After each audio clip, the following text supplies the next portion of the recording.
Well, Holyrood has inflicted defeat on the Scottish Government. The opposition parties uniting to demand a comprehensive review of the education system. It comes amid growing concerns over the impact of the Curriculum for Excellence's reforms and the decline in pupil exam performance. Well, John Swinney is Scotland's Education Secretary. He joins us now. Good morning to you. Good morning, Gary. Why did you vote against this review? Well, first of all, because we conducted a review of the broad general education in 2015. We invited external experts from the OECD to review the broad general education in Scotland. That review was completed in 2015 and we took forward the implementation of those recommendations in 2016. And you don't think anything's happened since that would merit a review? Well, what I think is important, Gary, is that we give time for the changes that I made when I became Education Secretary to have an effect on the education system. And I think we all accept that change in the education system is not something that is done in a heartbeat. It takes a long time. It takes a long time to have its effect. How long? Well, I think a reasonable period of time would be to conduct some of this analysis once we've looked at the review that we had already agreed to undertake, which was into the senior phase, which we haven't done before, and to make sure that the senior phase is well connected to give clear pathways for young people from the broad general education into the senior phase. So I think the point I was making to Parliament yesterday, and obviously I'll reflect on the parliamentary vote yesterday, as we always do. So you may not go along with it?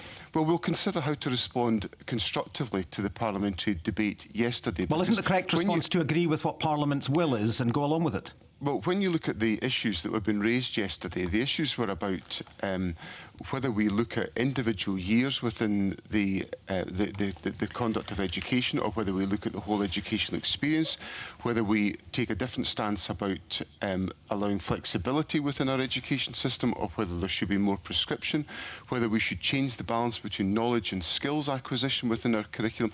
Now, these are all issues that we can make progress on in dialogue with Parliament and the Education Committee, and I'm very committed to doing exactly that. What is the difference between your claim that the will of Parliament is ignored on the issue of independence by Westminster and you ignoring the will of Parliament on education? Well, I'm not talking about ignoring the will of Parliament, Gary. What I'm talking about... Well, you're saying you're reflecting on it. Parliament has given you its view as to what should happen, and you're saying you'll reflect on it. You're not saying you will go along with the will of Parliament. Well, what I'm doing is I'm going to take time to think carefully about how we can respond constructively to the decision of Parliament yesterday. Well, just agree with them. And to take that would be constructive, wouldn't it? Well, see, Parliament asked us a little while ago to undertake a review of the senior phase of Scottish education. And that's precisely what we are doing. And we're just about to finalise the terms of reference.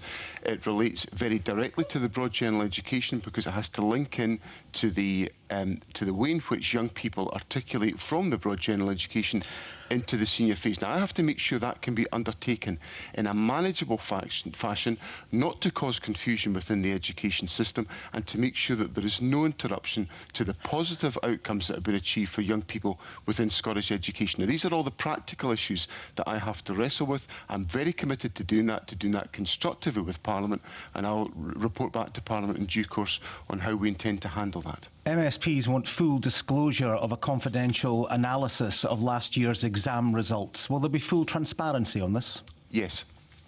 You said you would publish the outline of the information. Will all of the documents be published? Well, this documentation is going to be published as part of the routine business of government in this respect.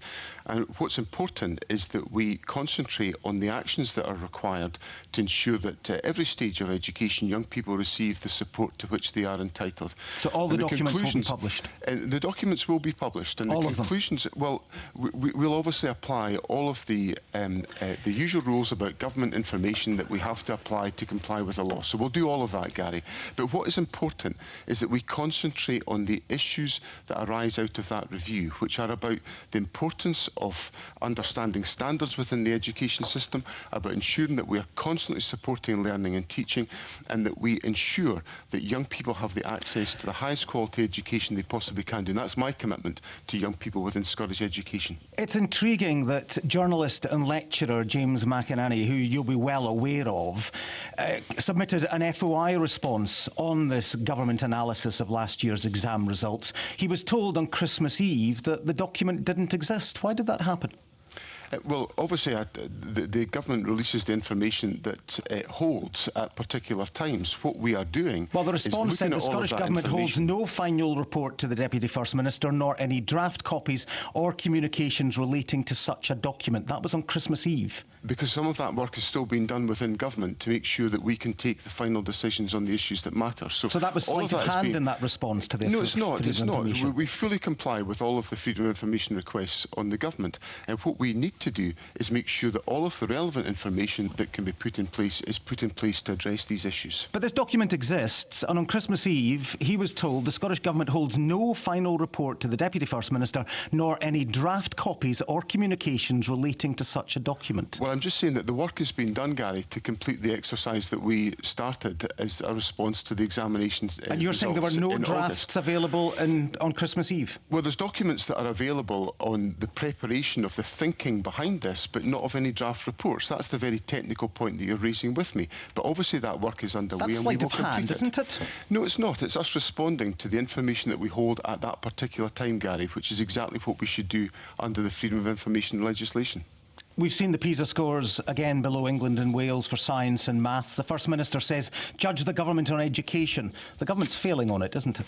What we saw in the PISA results was a very sharp increase in the performance in reading, to the extent that there's only 5 OECD countries significantly better than Scotland. Now, that's a really significant improvement. But failing on science and maths, as far as your own Well, what that's a measure of, Gary, is the effect of the attainment challenge within Scottish education, because we concentrated on literacy at the very beginning, and we've seen the results of that in PISA. Now, the maths and science scores are stable. We need to make them better, and that's what we'll do. Mr. Swinney, thank you for your time.